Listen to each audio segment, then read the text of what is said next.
UP और उत्तराखंड की खबरों के लिए एबीपी गंगा को सब्सक्राइब करें और बेल आइकन दबाएं।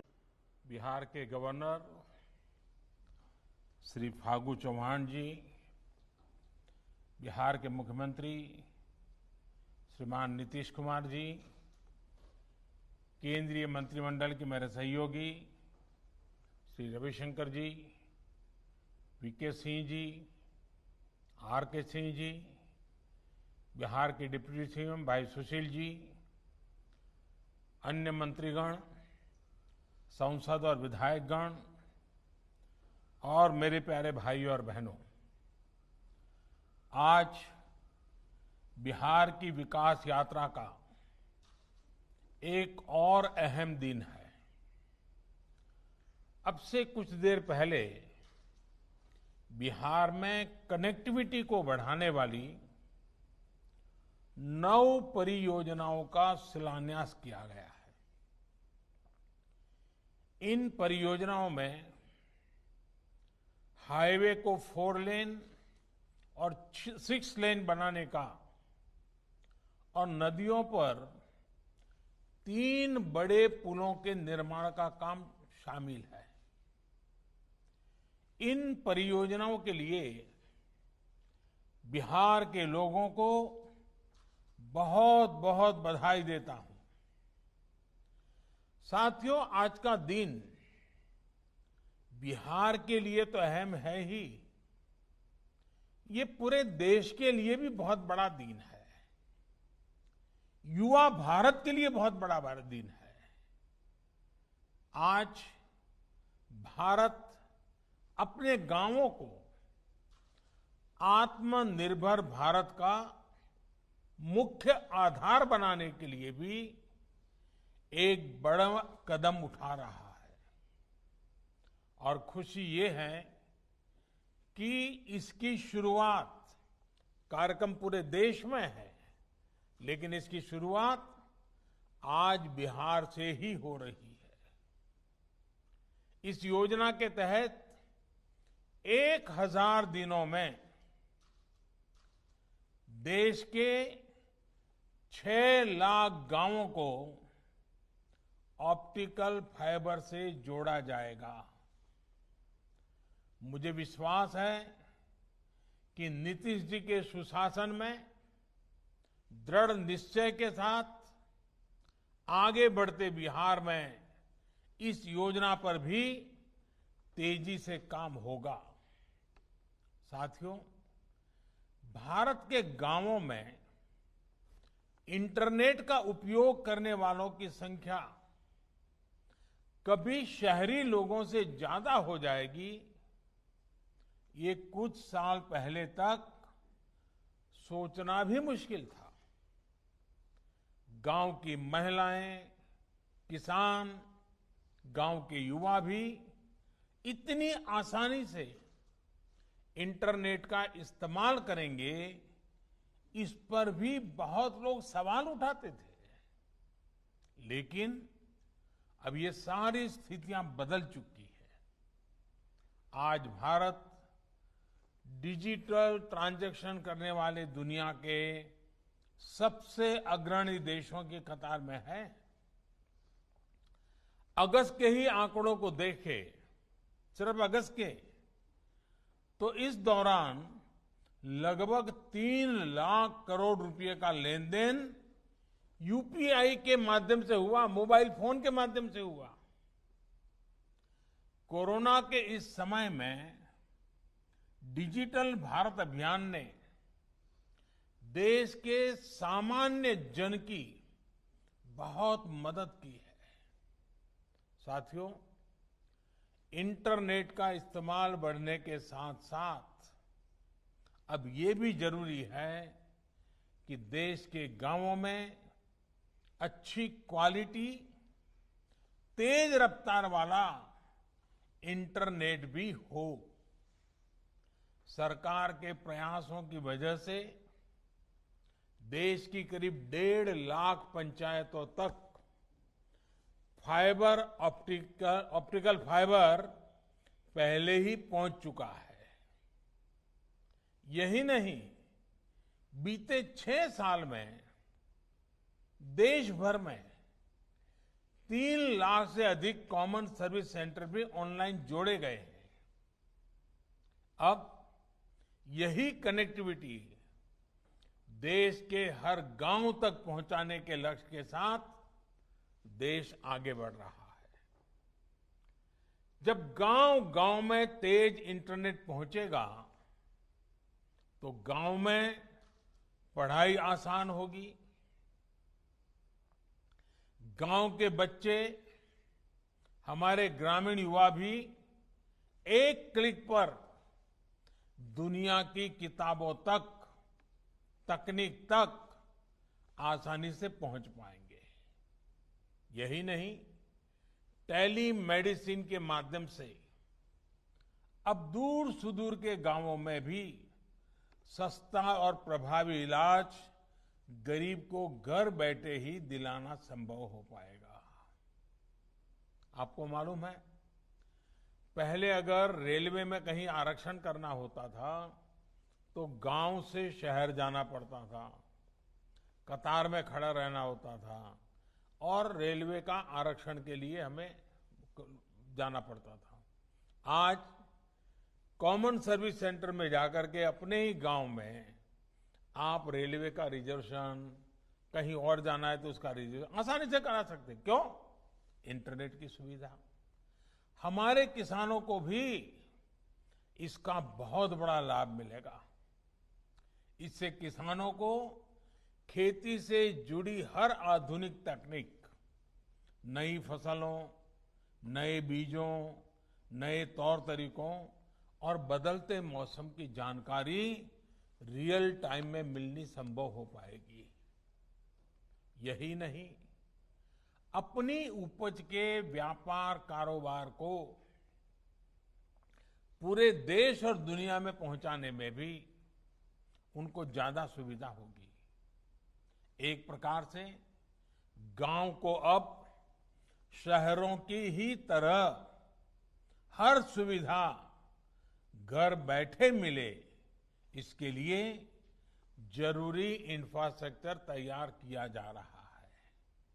साथियों, इतिहास साक्षी है कि दुनिया भर में उसी देश ने सबसे तेज तरक्की की है जिसने अपने इंफ्रास्ट्रक्चर पर गंभीरता से निवेश किया है।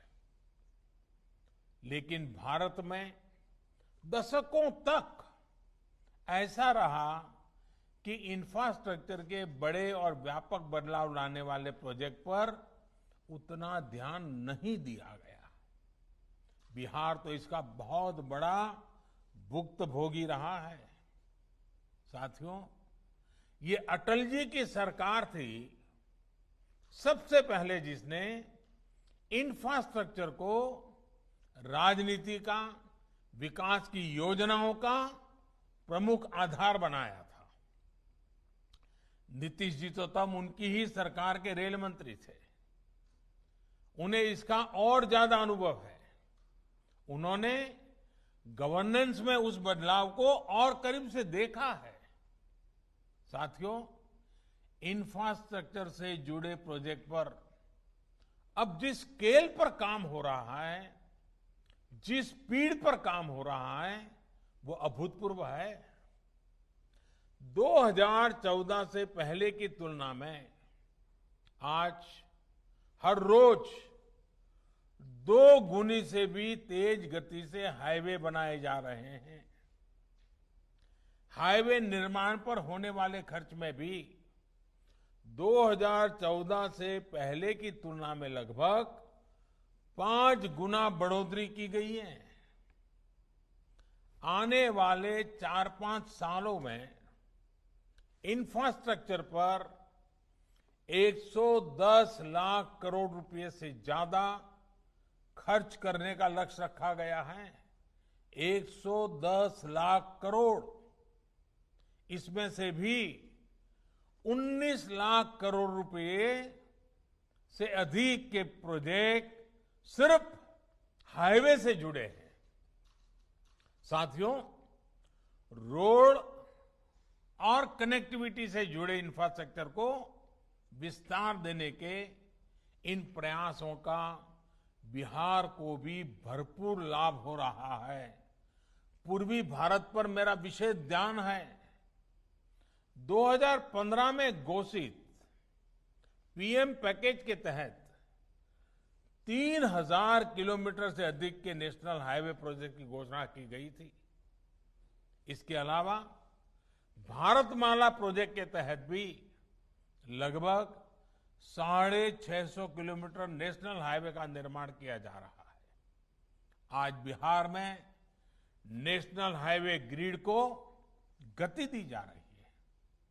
पूर्वी और पश्चिमी बिहार को जोड़ने के लिए 4 लेनिंग के 5 प्रोजेक्ट, उत्तरी भारत को दक्षिण भारत से जोड़ने के लिए 6 प्रोजेक्ट पर काम चल रहा है। आज भी जिन हाईवे चौड़ीकरण के प्रोजेक्ट का शिलान्यास किया गया है, उनसे बिहार के तमाम बड़े शहरों का सड़क संपर्क और मजबूत होने वाला है। साथियों, बिहार की कनेक्टिविटी में सबसे बड़ी बाधा बड़ी नदियों के चलते रही है। यही कारण है कि जब पीएम पैकेज की घोषणा हो रही थी तो पुलों के निर्माण पर विशेष ध्यान दिया गया था। पीएम पैकेज के तहत गंगा जी के ऊपर कुल 17 पुल बनाए जा रहे हैं और अभी सुशील जी ने बड़े विस्तार से उसका बड़ा खाका आपके सामने रखा और जिसमें से अधिकतर पूरे हो चुके हैं। इसी तरह गंडक और कोसी नदियों पर भी पुलों के निर्माण किया जा रहा है। इसी कड़ी में आज 4 लेन के 3 नए पुलों का शिलान्यास हुआ है। इसमें से 2 पुल गंगा जी पर और 1 पुल कोसी नदी पर बनने वाला है। इनके बनने पर गंगा जी और कोसी नदी पर 4 लेन के पुलों की क्षमता और बढ़ जाएगी।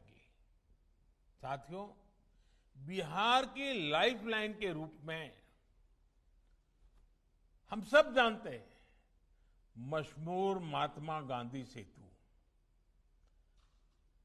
उसके हाल भी हमने देखे हैं, दुर्दशा भी देखी है, मुसीबत भी देखी है। आज नए रंग रूप में वो सेवाएं दे रहा है। लेकिन बढ़ती आबादी और भविष्य की जरूरतों को देखते हुए अब महात्मा गांधी सेतु के समांतर 4 लेन का नया पुल बनाया जा रहा है। नए पुल के साथ 8 लेन का पहुंच पथ भी होगा। इसी तरह गंगा नदी पर ही विक्रमशिला सेतु के समांतर बनने वाले नए पुल और कोसी नदी पर बनने वाले पुल से बिहार की कनेक्टिविटी और सुधरेगी। साथियों, कनेक्टिविटी एक ऐसा विषय है जिसे टुकड़ों में सोचने के बजाय संपूर्णता में सोचना होता है। एक पुल यहां बन गया, एक सड़क वहां बन गई, एक रेल रूट उधर बना दिया, एक रेलवे स्टेशन इधर बना दिया। इस तरह की अप्रोच ने देश का बहुत नुकसान किया है। पहले सड़कों का, हाईवे का, रेल नेटवर्क से कोई वास्ता नहीं रहता था। रेल का पोर्ट से और पोर्ट का एयरपोर्ट से कभी नाता नहीं रहता था। 21वीं सदी का भारत, 21वीं सदी का बिहार अब इन सारी पुरानी कमियों को पीछे छोड़कर आगे बढ़ रहा है। आज देश में मल्टी मॉडल कनेक्टिविटी पर बल दिया जा रहा है। अब हाईवे इस तरह बन रहे हैं कि वो रेल रूट को, एयर रूट को सपोर्ट करें। रेल रूट इस तरह बन रहे हैं कि वो पोर्ट से इंटरकनेक्टेड हो। यानी सोच यही है कि यातायात का एक साधन दूसरे साधन को सपोर्ट करे।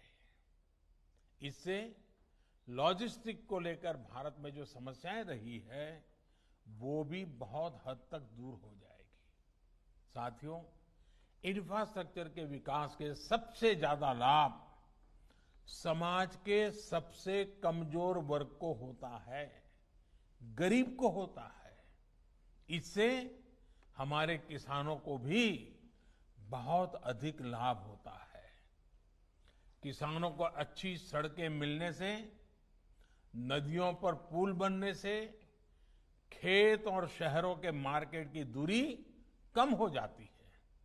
साथियों, कल देश की संसद ने देश के किसानों को नए अधिकार देने वाले बहुत ही ऐतिहासिक कानूनों को पारित किया है। ये देश के लोगों को, देश के किसानों को, मैं आज जब बिहार के लोगों से बात कर रहा हूं उस समय पूरे हिंदुस्तान के किसानों को भी और भारत के उज्जवल भविष्य के लिए जो आशावान लोग हैं उन सब के लिए भी बहुत बहुत बधाई देता हूं। ये सुधार 21वीं सदी के भारत की जरूरत है।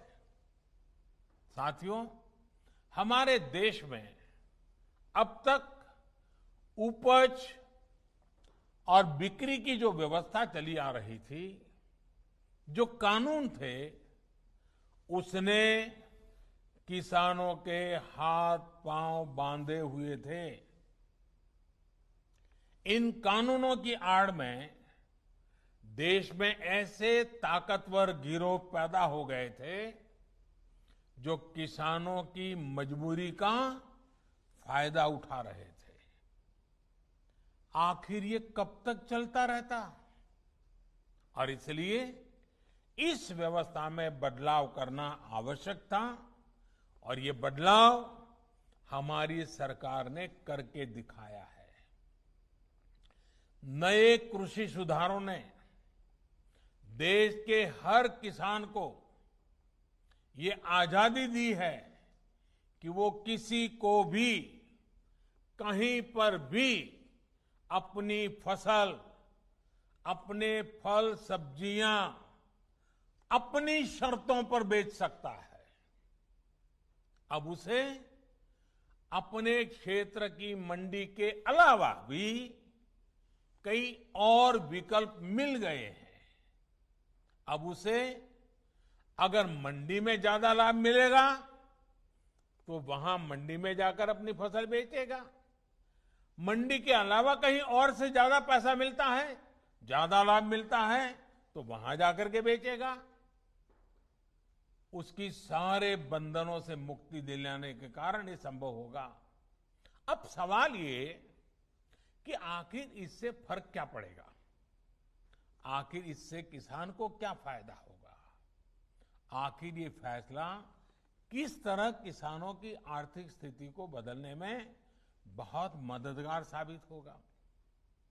इन सवालों का जवाब भी अब ग्राउंड रिपोर्ट से ही मिल रहा है। किसानों को मिली इस आजादी के कई लाभ दिखाई देने शुरू भी हो गए हैं, क्योंकि इसका अध्यादेश कुछ महीने पहले निकाला गया था। ऐसे प्रदेश जहां पर आलू बहुत होता है, वहां से रिपोर्ट्स है कि जून जुलाई के दौरान थोक खरीदारों ने किसानों को अधिक भाव देकर सीधे कोल्ड स्टोरेज से ही आलू खरीद लिया है।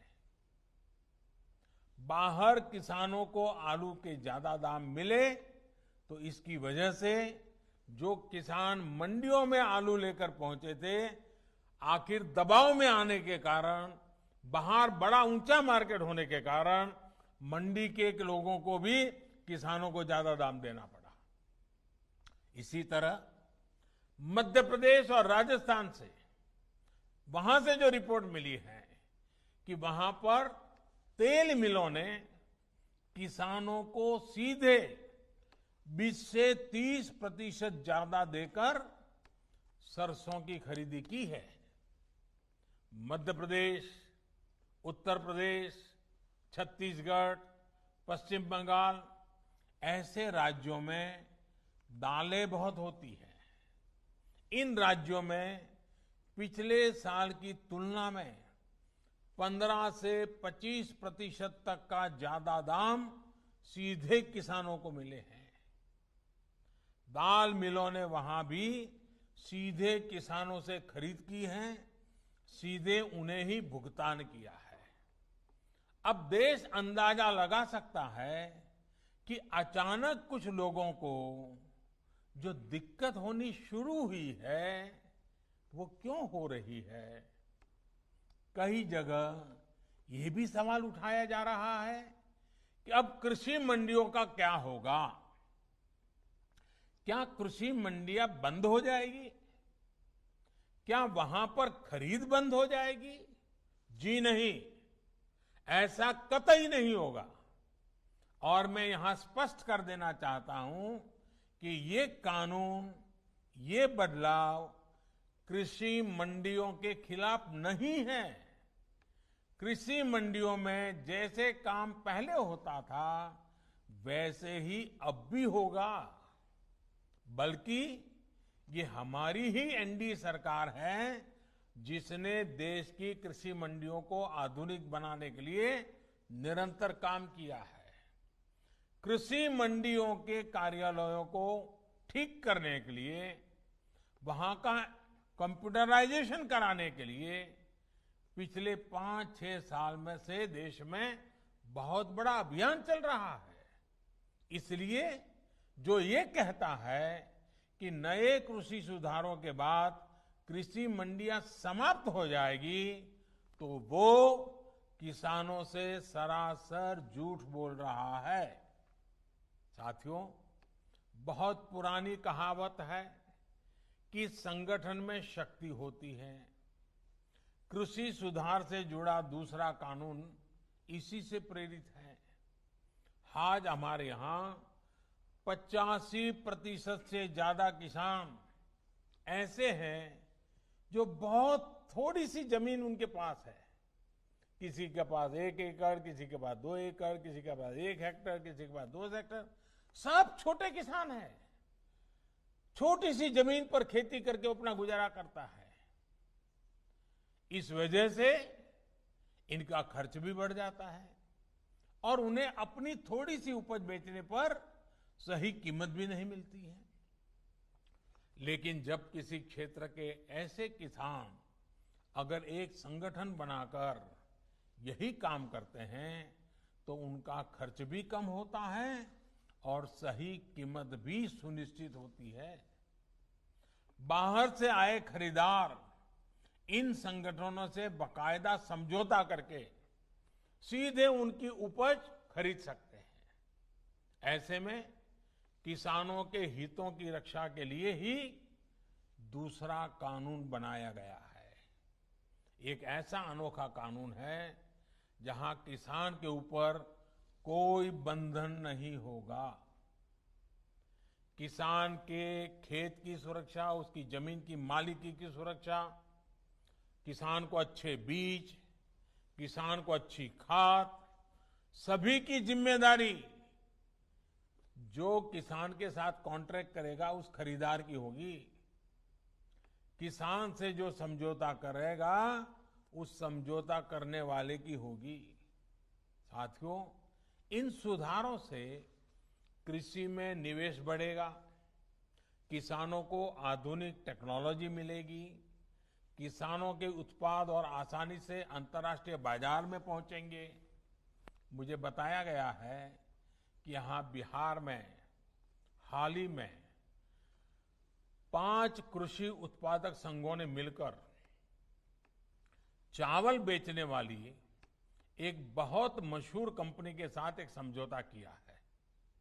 इस समझौते के तहत 4000 टन धान वो कंपनी बिहार के इन एफपीओ से खरीदेगी। अब इन एफपीओ से जुड़े किसानों को मंडी नहीं जाना पड़ेगा। उनकी उपज अब सीधे नेशनल और इंटरनेशनल मार्केट में पहुंचेगी। साफ है कि इन सुधारों के बाद खेती से जुड़े बहुत सारे छोटे बड़े उद्योगों के लिए बहुत बड़ा मार्ग खुलेगा। ग्रामीण उद्योगों की ओर देश आगे बढ़ेगा। मैं आपको एक और उदाहरण देता हूं। मान लीजिए कोई नौजवान एग्रीकल्चर सेक्टर में कोई स्टार्टअप शुरू करना चाहता है। वो चिप्स की फैक्ट्री ही खोलना चाहता है।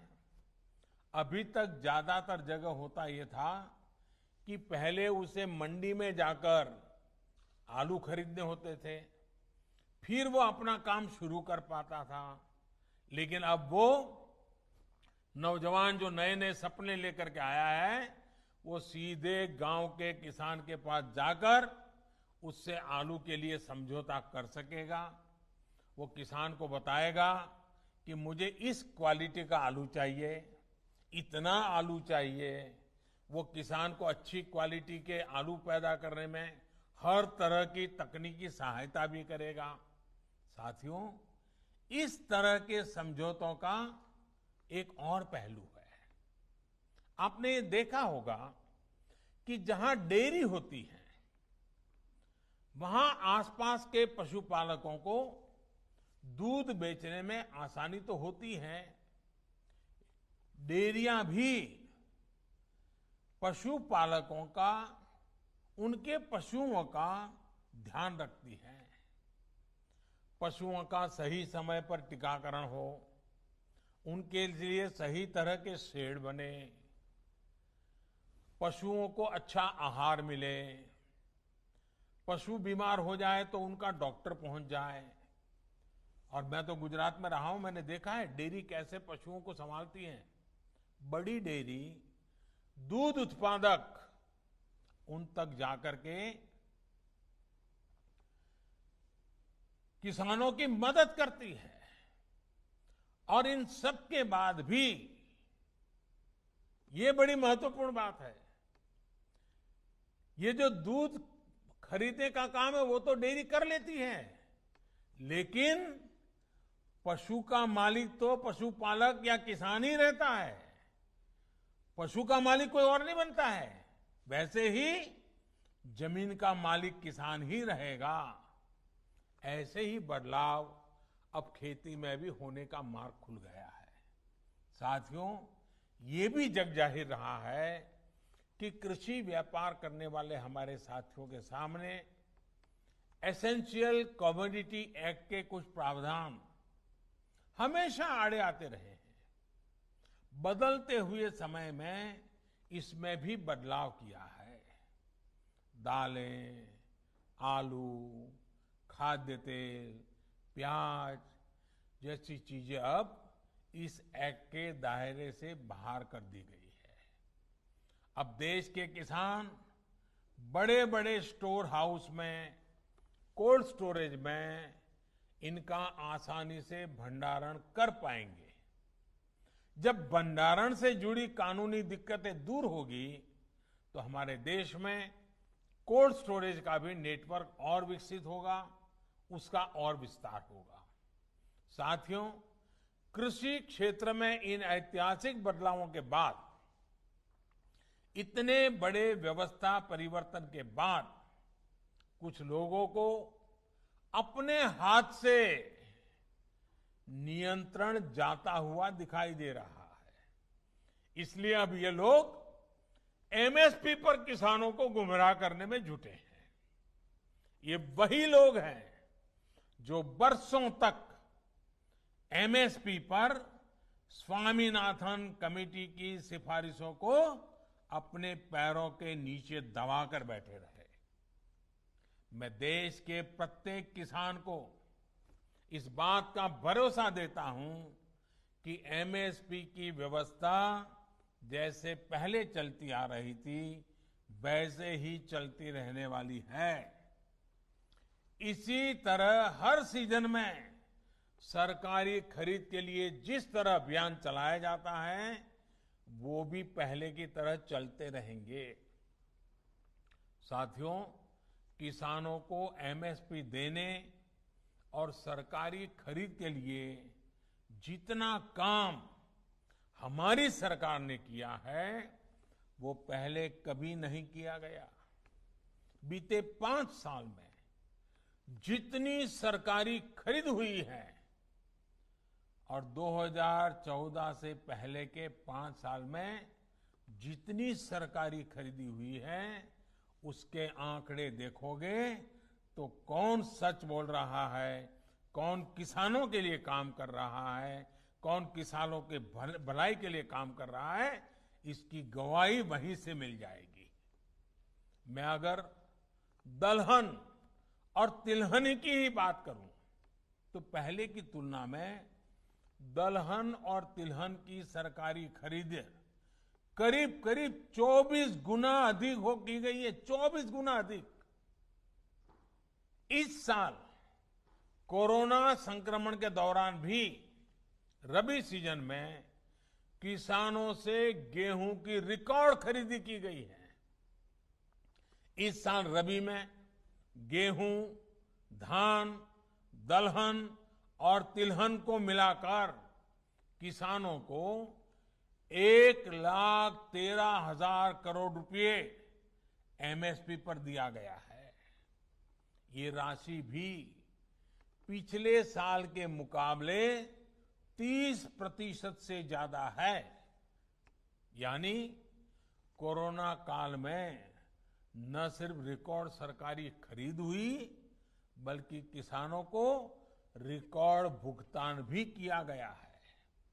साथियों, 21वीं सदी के भारत का यह दायित्व है कि वो देश के किसानों के लिए आधुनिक सोच के साथ नई व्यवस्थाओं का निर्माण करे। देश के किसानों को, देश की खेती को आत्मनिर्भर बनाने के लिए हमारे प्रयास निरंतर जारी रहेंगे और इसमें निश्चित तौर पर कनेक्टिविटी की बड़ी भूमिका तो है ही। अंत में एक बार फिर कनेक्टिविटी के तमाम प्रोजेक्ट्स के लिए बिहार को, देश को बहुत बहुत बधाई देता हूं और मैं फिर एक बार आपसे वही आग्रह करूंगा कि हमें कोरोना से लड़ाई लड़ते रहना है, हमें कोरोना को पराजित करके रहना है। हमने हमारे परिवार के हर सदस्य को कोरोना से बचाना है और इसके लिए जो भी यम नियम तय किए गए हैं उनका हम सब ने पालन करना है। कोई एक उसमें छूटछाट लेता है तो फिर मामला गड़बड़ हो जाता है।